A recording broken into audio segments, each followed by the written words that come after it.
Hello gentlemen, welcome to our video on chapter 14, Chemical Kinetics, Concept Review / Practice.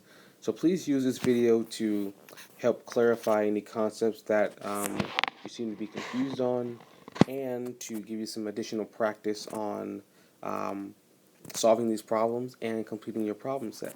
You'll be surprised to see that some of these are from your problem set. So for this first one, we're going to talk about average reaction rates. This is one of the first lessons that we talked about in your first video lecture for this chapter. It says the isomerization of methyl isonitrile to acetylnitrile was studied in the gas phase at 215 degrees Celsius, and the following data were obtained. So the data from this chart was obtained. A. Calculate the average rate of reaction in molar per second for the time intervals between each measurement. I'm not going to do each measurement just for time's sake, but I will do letter B, which is the same exact strategy. So calculate the average rate of reaction over the entire time of the data from t equals 0 to t equals 15,000 seconds. So we're looking at reaction rates. Reaction rate is just a measurement of the change in concentration over a change in time. So for this particular reaction, we're looking at the change in concentration of methyl isonitrile. As it disappears, represent that with a negative sign here, over a change in time. The change in concentration we're going to be looking at is from time 0 to 15,000 seconds. So these ranges here. I don't have to write this delta anymore, but so change in concentration, I can do final minus initial. That is a-okay. So final was 0.00074 minus initial 0.0165, and just remember this is molar for both of them, divided by your change in time, which is final. It's 15,000 seconds minus 0 seconds. If you simplify for this, your average rate is 1.05 times 10 to the negative 6 units molar per second. So your concentration diminishing over some time. So that's B. For letter C, it says graph this versus a time. Well, I'll just do the small graph. I erased some of C. I'm not going to do it all, but over time it would look somewhat like so. As I have less reactant, I have less collisions, thus the rate of the reaction will slow down, as you see here in this data set. Okay, moving on. So if we look at reaction rates, we can also apply this to stoichiometry. So letter A says consider the combustion of H2. We have 2H2 reacting with 1 mole of oxygen gas to produce 2 moles of water vapor. If hydrogen is burning at the rate of 0.48 moles per second, what is the rate of consumption of oxygen? And what is the rate of formation of water vapor? So we'll answer those two questions now. But before we do, we have to remember from our last video lecture two important relational things that are going to help us solve this problem. One, we know general reaction, we have our coefficient and our substance, like so. If we're going to represent this in a rate equation, or, yeah, we can call it a rate equation for now, that's fine. We take our coefficient and we write it as a reciprocal of itself. And here we have two negative signs here, meaning the disappearance of my reactants will equal the appearance of my product. Now, these can all be equated because we know stoichiometrically they are all related through the balanced chemical equation. So as long as you're incorporating these lowercase a, b, c's, and d's, you can equate these together. So answering the question, if hydrogen is burning at a rate of 0.48 moles per second, what is the rate of consumption of oxygen? So I'm dealing with both of my reactants here. First, let me write the rate equation for the burning of hydrogen gas. So I'm depleting it, so it's a negative delta H2 over a change in time. Now, I need to incorporate my coefficient. It's a 2 here. So in front, I write a 1/2. So I just put the 2 under the 1 here. Now this question is saying that the rate is 0.48. So they're giving me the rate already. The rate is going to be outlined by this portion here. That is my rate.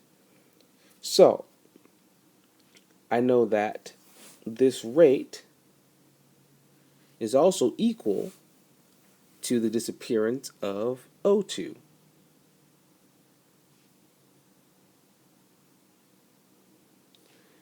And that's going to be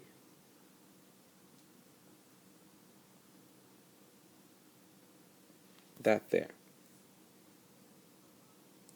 Now, since there is only a 1 coefficient in front of the O2, it's just going to be 1 over 1 as the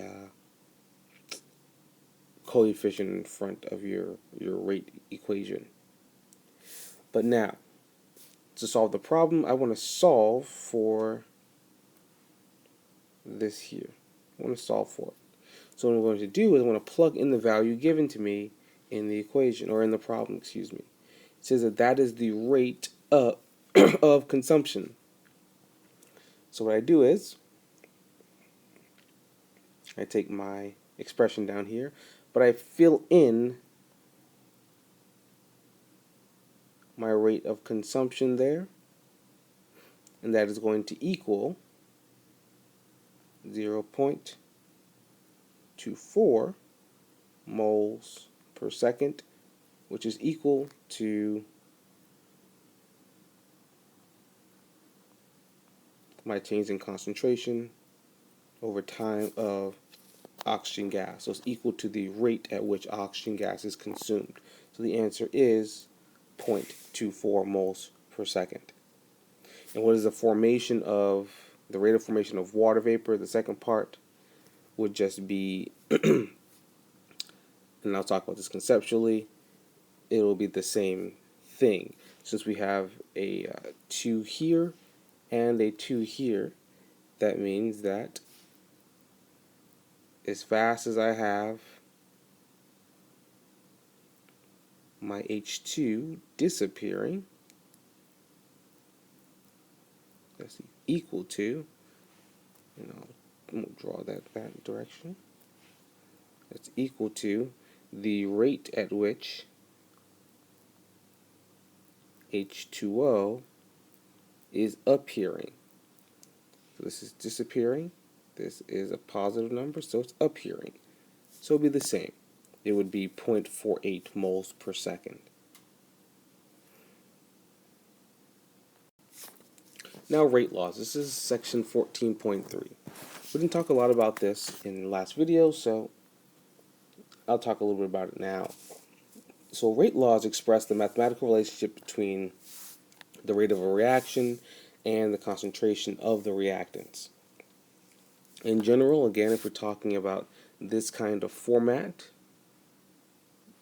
of a reaction, the format of the rate law is that the rate of the reaction is equal to K, our rate constant, times the concentration of our first reactant raised to a power of M times the concentration of our second reactant raised to a power of N. Now your products do not matter in the rate law. So C and D, they're important for what they form, of course, but for our rate law they don't matter because our rate is only dependent upon our reactants and how much of those reactants we have. Now, A and B, lowercase here, lowercase a, lowercase b, are not M and N. They are not. So please do not confuse that, and we'll talk about that in a moment. So, just remember that this is the format of our rate law here in blue. Now, M and N are what we call reaction orders. So they are experimentally determined factors that indicate how changes in the concentration are to affect the rate of the reaction. So M and N are the reaction orders. To determine the rate law, we must determine the reaction orders. However, the reaction orders are determined experimentally. We don't calculate them, we observe data sets and then determine it based on that. Reaction orders are usually 0, 1, or 2. So these M's and or N's here is going to be a 0, a 1, or 2. And they mean different things. So if I have a 0, it means that when there's an increase or decrease in concentration, so let's say, for example, this M here was a 0. If there was an increase or decrease in the concentration of A, there'd be no effect on the rate, meaning nothing would change. If it were a 1, if there were increase or decrease in the concentration of A, and now this was, let's say, a 1, then the concentration and the reaction rate would be proportional, meaning if the concentration doubled, the rate would double. And for number 2, and I won't write up here anymore, but you get the picture.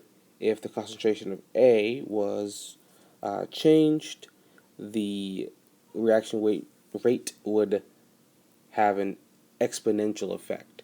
So if the concentration was doubled, the reaction rate would quadruple. Now, so the following data were measured for the reaction BF3 plus NH3 goes to F3BNH3. Now on the left here is a data set, meaning someone ran a bunch of experiments. Experiment 1, 2, 3, 4, and 5. When they did this, they intentionally held some things constant while letting other things change, and then measured the rate difference between those two things. Now, the question says, what is the rate law for the reaction? So, as a reminder, remember rate laws, the rate equals K times the concentration of A, concentration times the concentration of B, and of course up here we have M, that should be an M, and an N. So in this case, our rate is equal to some constant K times the concentration of A, which is BF3, times the concentration of NH3, and we have to figure out what the actual reaction orders are, the M and the N. We do that by looking at data. So, we look to see, well, when the concentration of one of these reactants changes, what happens to the rate of the reaction? Well, in the first two experiments here, 1 and 2, BF3's concentration did not change. But that's good for us because we want to look at, well, when NH3's concentration does change and BF3 is held the same, what happens to the rate? Well, here I have 0.25 in my first reaction going to 0.125 in my second reaction or my second experiment. In that, I have a decrease by half. So 0.25 to 0.125. And subsequently, my rate does the same thing. I go from 0.213 to 0.1065. That is half. So that reflects reaction order number one. They're proportional.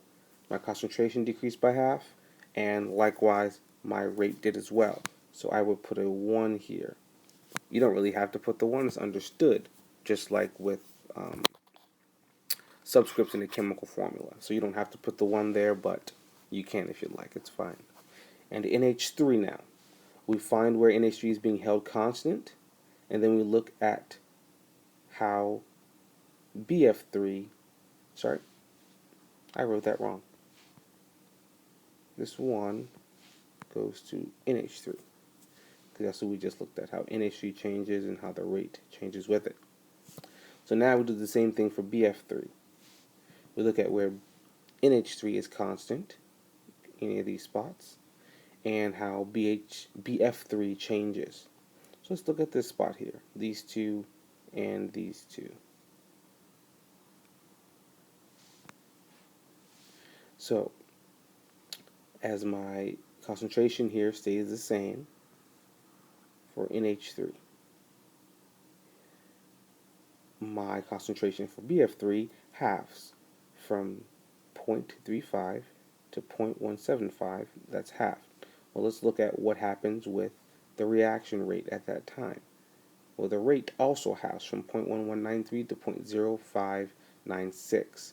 So again, if I have a half change here and a half change here, that means overall BF3's reaction order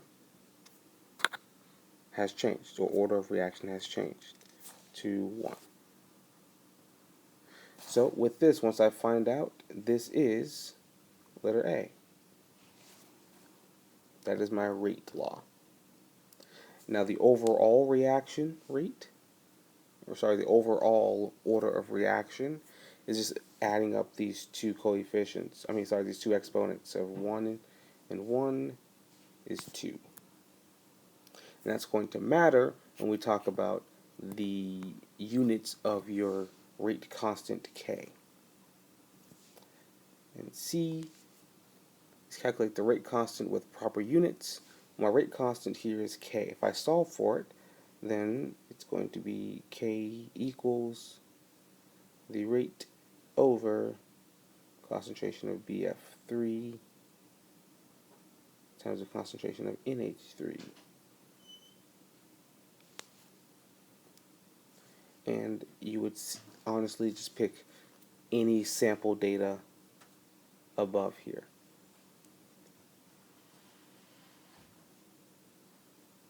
So I'll choose the first one. Why not? And get going. So we have 0.2130, and my units are molar per second divided by 0.250 molar times 0.250 molar. When I simplify this, if I look at my units, molar and molar cancel, giving me per second and molar on the bottom. So what that looks like is this. I'm going to have, when I simplify this, 3.41. Since I have seconds in the denominator here, it's molar on the denominator of the big fraction, it becomes seconds molar on the bottom. Honestly, we represent this oftentimes in chemistry using this notation: molar to the -1 and second to the -1. That just means they're on the denominator of a fraction. But we don't want to write them this way, so we usually just write it that way. But that is letter C. And for D, you just plug in this and this into our rate law expression I won't do the math out, but we put rate equals K. We just found out what K is. It's 3.41 molar. That should be -1 in second, -1 times this and this, and you simplify, and you'll get your rate. If you want to take notes, hopefully this helped in some form or fashion. If you have questions, I'll be there soon. Or you can even email me. Adios.